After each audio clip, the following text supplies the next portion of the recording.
Buenas tardes. Les voy a hablar de la clasificación y jerarquización de los síntomas. Existen varios criterios para clasificar los síntomas que nos da un paciente. La materia médica los clasifica en mentales, generales y locales, pero ya en la práctica clínica esto no ayuda mucho para poder determinar una jerarquía de los mismos y poder elegir el remedio más similar para el paciente.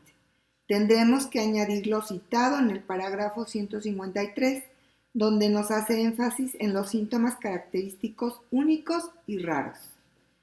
Un síntoma mental siempre es más profundo que un síntoma local o particular. Por esta razón es tan importante para la elección del remedio, pero muchas veces suele confundirse con algún rastro de la personalidad del paciente. Para que lo podamos considerar mental, debe estar modalizado y ser parte de los síntomas característicos raros y peculiares, de los cuales nos habla el parágrafo 153 y que han sobresalido junto con su enfermedad. Esta clasificación del síntoma solo es uno de los 3 criterios básicos para jerarquizar un síntoma y se fundamenta en los siguientes parágrafos. Selección de los síntomas para la selección del remedio. Parágrafo 209. El médico procurará trazar el cuadro de la enfermedad tan completa como sea posible, a fin de dilucidar los síntomas más notables y peculiares característicos. Parágrafo 211. En las enfermedades corporales siempre se modifica el estado. Parágrafo 211. El estado moral del paciente determina a menudo la elección del remedio homeopático, principalmente siendo un síntoma característico. Cuando el paciente relata sus síntomas, necesitamos percibir sus síntomas más característicos que hablen de su individualidad, para así no alopatizarlo. El homeópata debe observar el lenguaje verbal y no verbal, ayudándose del interrogatorio. Los síntomas no modalizados ni característicos se clasifican en 2. Los caracterológicos. No son síntomas, son rasgos de la personalidad que lo han acompañado durante toda su vida. Los auxiliares son síntomas que pertenecen más a la enfermedad que al individuo. Síntomas de la voluntad.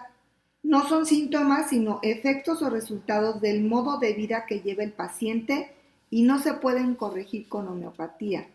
En términos generales, se puede señalar 4 de los más grandes obstáculos de la curación, que son malos hábitos e higiene y alimentación, una vida sedentaria, una vida sin creación y evolución mecánica o desenfrenada, estresada, malas relaciones humanas consigo mismo y con los demás. Los síntomas modalizados son síntomas extraordinarios, singulares y peculiares en el paciente. Pueden encontrarse en cualquiera de los 3 niveles, mental, general o local. El remedio se elige en base a estos síntomas y la razón de ello es que cumplan con los 3 criterios o cuando menos uno para la selección del remedio adecuado. Es decir, los síntomas no son comunes o generales, sino que son característicos, raros, únicos y peculiares, que es el primer criterio para la selección del remedio. Los síntomas los narra el enfermo de una manera espontánea e intensa, acompañada de lenguaje corporal intenso. Segundo criterio. La profundidad de un criterio raro, característico y peculiar, si se encuentra en un nivel mental, será más importante que un local, particular o general. Ese es el tercer criterio. Y así de esta forma se clasifican los síntomas modalizados que nos da un paciente de menor a mayor valor. Síntomas factoriales. Son las causas o situaciones que pueden hacer que un síntoma mejore o agrave. Por ejemplo, tiempo y periodicidad. Climáticos y ambientales, posición y movimiento, mejoras o agravaciones por cargas o descargas de fluidos. Actos fisiológicos. Síntomas concomitantes y alternantes. Son los síntomas que se manifiestan al mismo tiempo que otros. Concomitantes o los que alternan uno con otro. Alternantes. Ejemplo, mente viva Lamentablemente confunde mucho al recién iniciado. Es muy lamentable y difícil aún para el homeópata experto distinguir cuáles síntomas son naturales y cuáles son iatrogénicos. Gracias.